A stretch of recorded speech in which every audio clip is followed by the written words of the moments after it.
Hello viewers, welcome to সুষ্ঠু শিক্ষালয়। আজকে নিয়ে চলে এলাম বিগ ব্রেকিং নিউজ নিয়ে। এসএসসি নতুন নোটিফিকেশানকে চ্যালেঞ্জ করে মামলা সুপ্রিম কোর্টে। 26,000 চাকরি বাতিল নিয়ে আবারও বড় ধাক্কা খেতে চলেছে রাজ্য সরকার। তা সব কিছু আলোচনা করবো। তার আগে যারা আমাদের চ্যানেল নতুন, চ্যানেলটা অবশ্যই সাবস্ক্রাইব করে রাখুন।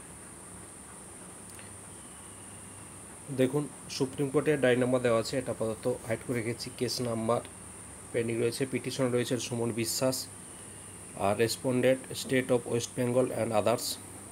কেস স্ট্যাটাস আপাতত পেন্ডিং রয়েছে। এই কেস সম্পর্কে পিটিশনার সুমন বিশ্বাস কি বলেন তা চলুন শুনে নেওয়া যাক। ছাড়ার জন্য এসএসসি প্যানেল বাতিল হলো, যোগ্যদেরও চাকরি চলে গেল। সুপ্রিম কোর্টের গত 3রা এপ্রিল 2025-এ যে রায়, সেই রায়কে অগ্রাহ্য করে স্বয়ং মুখ্যমন্ত্রী সংবিধানকে শপথ নিয়ে দায়িত্ব নিয়েছে এবং স্কুল সার্ভিস কমিশন তারা একটা বেআইনি নোটিশ, বেআইনি গেজেট প্রকাশ করেছে। আমরা সুপ্রিম কোর্টের দৃষ্টি আকর্ষণ করার জন্য যাচ্ছি। আপনারা জানেন 22 লক্ষ ওএমআর প্রকাশের দাবিতে সিবিআইকে পার্টি করে আমরা ইতিমধ্যেই সুপ্রিম কোর্টে মামলা লড়েছি। ডিফেক্ট কিওর করে সেই মামলা ভ্যাকেশন কোর্টে যাতে শুনানি হয়, তার জন্য জীবনের যতটা প্রয়াস সেটা আমরা চালাচ্ছি এবং ওএমআরের মিরর ইমেজের কপি প্রকাশিত হবেই। এই কপির মধ্যেই রয়েছে যোগ্য অযোগ্যের তালিকা। সকল যোগ্যজন যারা আছে, যোগ্য ওয়েটিং, প্রত্যেকের চাকরি বাঁচবে। রাজ্য সরকার, রাজ্যের মুখ্যমন্ত্রী তিলোত্তমার ক্ষেত্রে যে ঘটনা ঘটিয়েছে, সেই একই ঘটনা আমার ক্ষেত্রেও করার চেষ্টা করছে, মাটিতে পুঁতে দেওয়ার চেষ্টা করছেন।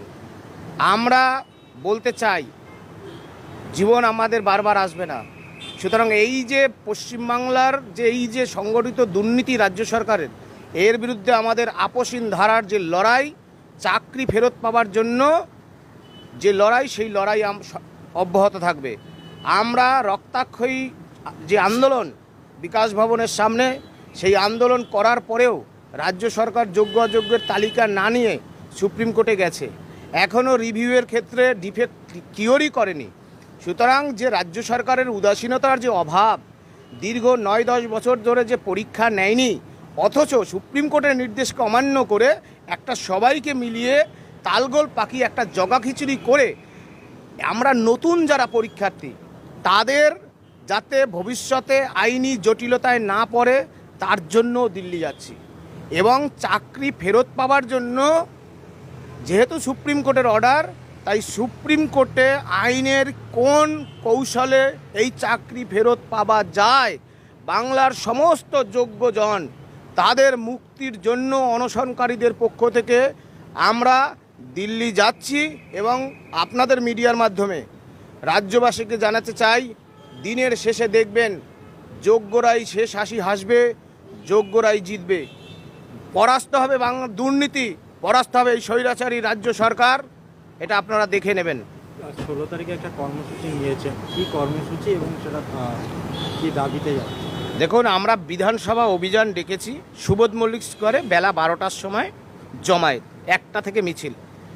কারণ রাজ্য সরকার জরুরি অধিবেশন ডেকে যোগ্যদের চাকরি বাঁচানোর ক্ষেত্রে কি পদক্ষেপ নেয়, তার জন্য আমরা বলছি, আপনি যে মুখ্যমন্ত্রী শিক্ষা দপ্তর বেআইনি নোটিশ এবং গেজেট প্রকাশ করেছেন, অবিলম্বে প্রত্যাহার করতে হবে। সকল যোগ্যজনের চাকরি বাঁচাতে হবে। আর ওএমআরের মিরর ইমেজের কপি, যেটা কালীঘাটের খাটের তলায় রাজ্যের মুখ্যমন্ত্রী লুকিয়ে রেখেছেন, সেই ওএমআরের মিরর কপি তিনি প্রকাশ করুক। তার থেকে যোগ্য অযোগ্যের তালিকা নিয়ে তিনি সুপ্রিম কোর্টে যাক, নইলে তার নিস্তার নেই। এসএসসি 2016 প্যানেলের যোগ্য চাকরিহারাদের চাকরি যদি না থাকে, মুখ্যমন্ত্রীরও চাকরি থাকবে না। তার জন্য